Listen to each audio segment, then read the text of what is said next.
So here we are in 2019, and I think I'd like to start talking about climate change and what it means by quoting from the consensus statement of a scientific conference that took place when Canada was in the lead on climate change. There was a time. And in 1988, there was a conference in Toronto that was the first publicly accessible international climate change conference of scientists. Over 400 scientists from around the world gathered in Toronto, and the conference was titled, quote, "Our Changing Atmosphere, Implications for Global Security." So I thought of that when James was talking about this as a security issue. You know, we knew that back in 1988. This is implications for global security. And the consensus statement of what we understood from the world's scientists more than 30 years ago was this, quote, "Humanity is conducting an unintended, uncontrolled, globally pervasive experiment whose ultimate consequences could be second only to global nuclear war," close quote.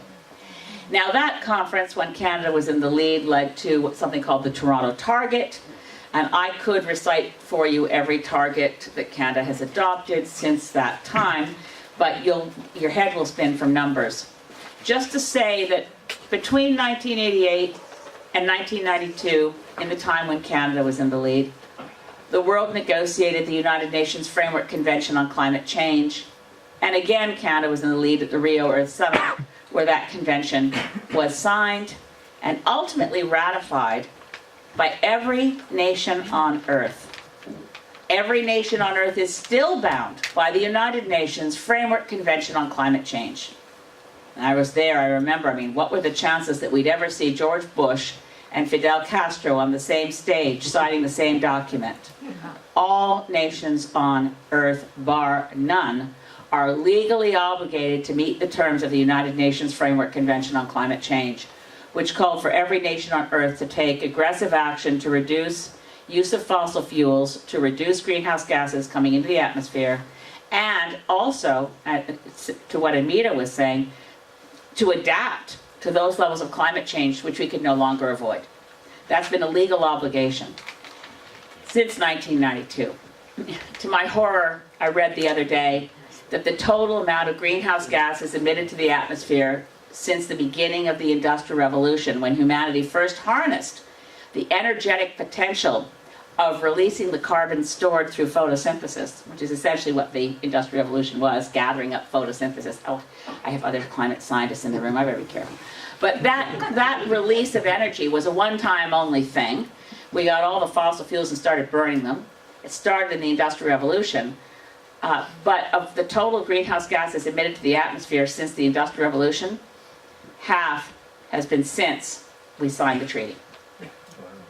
Globally, we've emitted more greenhouse gases without any sense that there was a problem, after every single nation on Earth understood and committed to the understanding that burning fossil fuels was going to threaten the stability of our climate systems in ways that would be dangerous. In fact, the language of the 1992 Framework Convention on Climate Change says that we have to arrest the emissions of greenhouse gases so as to avoid levels of what are described in the treaty as anthropogenic greenhouse gases, or things released by humans. We have to arrest it before those levels can create a situation that is dangerous. Dangerous is the actual language of the convention. So avoiding the dangerous was the work of what was supposed to be the turnaround decade, the 1990s. The Intergovernmental Panel on Climate Change was actually created by governments back in the day when Canada was in the lead. I know Ralph will remember. I don't know how many of you know Dr. Jim Bruce. How many of you are friends of Jim Bruce and Ruth? Jim played a huge role in creating the Intergovernmental Panel on Climate Change. He's a Canadian scientist, freshwater expert. So the Intergovernmental Panel on Climate Change was a collaboration between the World Meteorological Organization, the United Nations Environment Program, but Canada was in the lead. And the IPCC was created specifically because climate science is complex and it's interdisciplinary in a way that requires help for what are described in the UN system as policymakers, but we can think of them as politicians. I guess I'm one. But there's a kind of a basic reality that very few politicians are scientists. Some are, but it's rare. And some seem to be allergic to science, which is a whole new thing, really. So the IPCC has been, and the voice of consensus science from the beginning. I do remember something really important that Jim McNeil, who many of you also remember, said of the Earth Summit in June '92, which is that that's when the Carbon Club was formed. Up until June '92, there was no concerted effort by the fossil fuel lobby, by big oil, to stop action on climate change.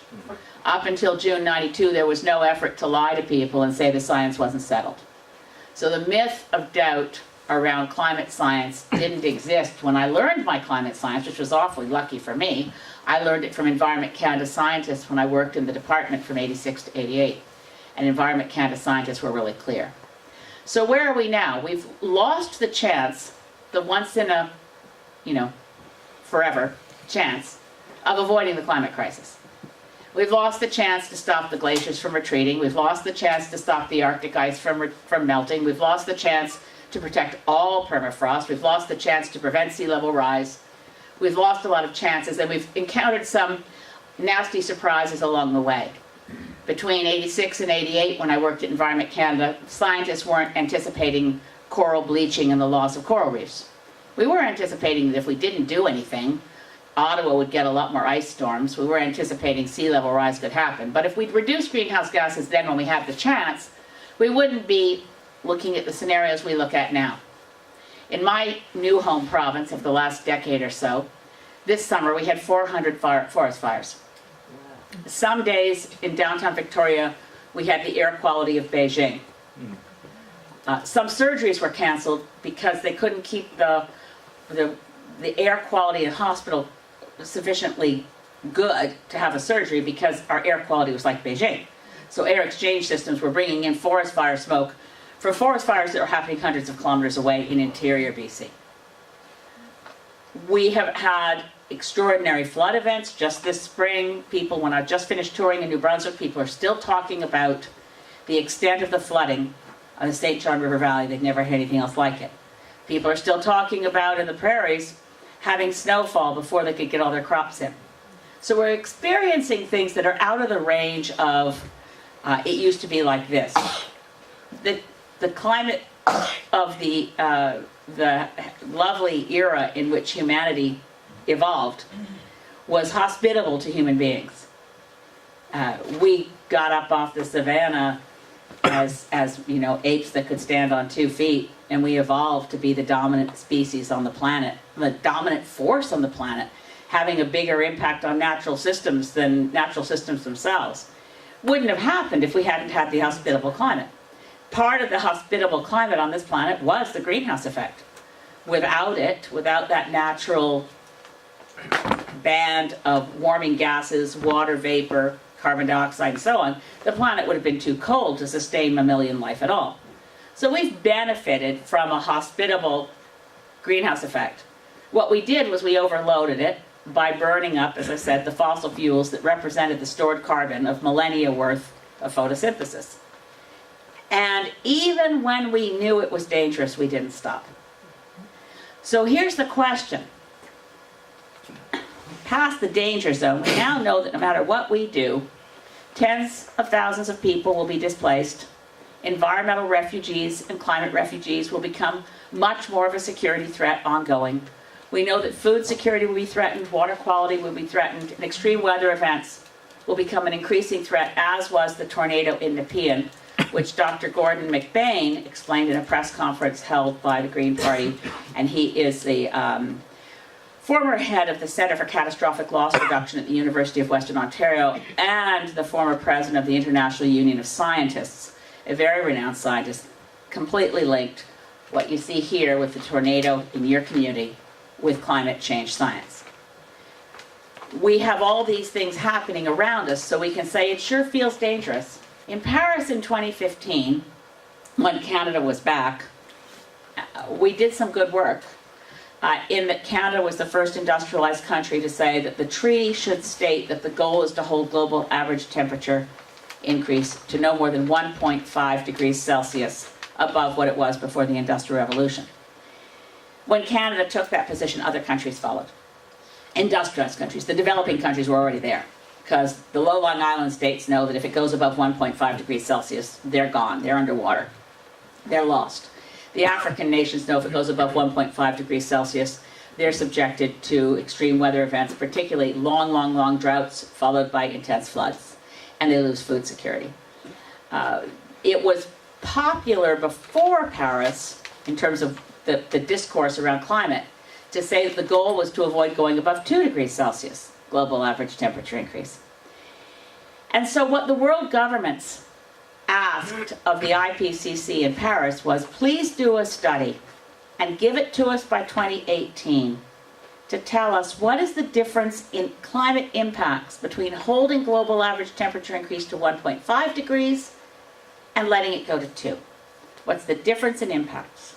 And please also tell us if it's possible to hold to 1.5 or if we've missed that already. Now, what the Intergovernmental Panel on Climate Change did in their study, which came out on October 8th, 2018, and about which we had an emergency debate in Parliament the first day we were back after the Thanksgiving break, October 15th, we had our emergency debate. What the IPCC said, which is the good news, is it is still possible to hold to 1.5 degrees Celsius. They also said it will require a massive effort from all governments. It will be transformative of all economies. It will require Herculean effort. What they also said is you don't have a choice.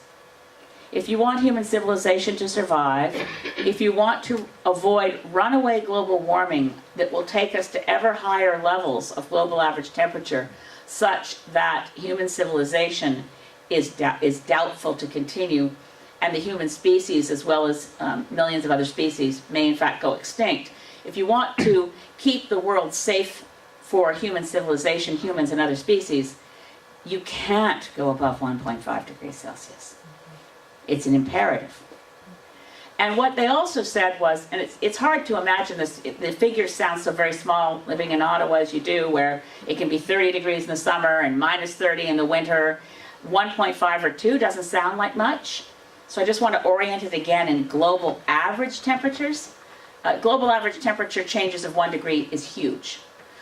Global average temperature, say between now, here, in Canada in 2019 versus 10,000 years ago when we were in an ice age and under several kilometers worth of ice, the difference in global average temperature is 5 degrees.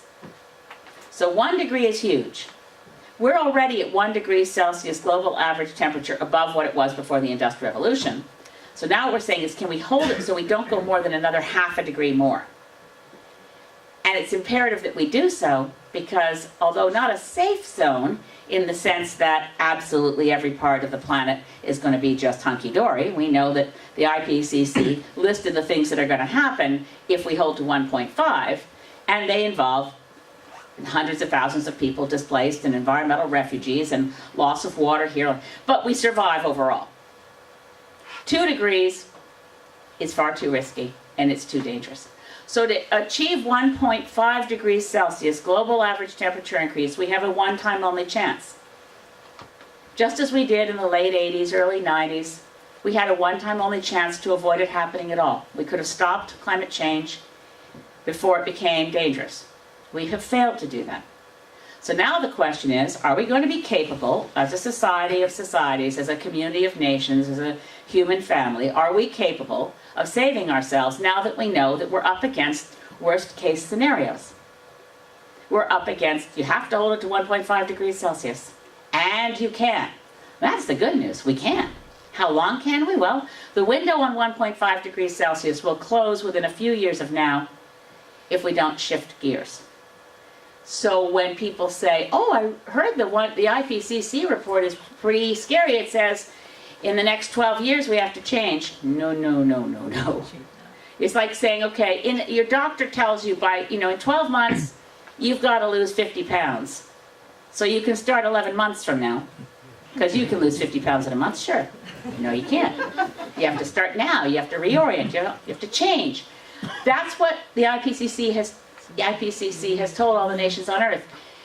We have to have a very rapid, aggressive change in course to acknowledge and to plan for the elimination of fossil fuels as rapidly as possible. We are not talking about reducing greenhouse gases. We're talking about eliminating greenhouse gases. And at the same time, ramping up the sequestration of forests, green things everywhere. I think we make a mistake because the IPCC said, of course, the range of by 2050 off fossil fuels 100%.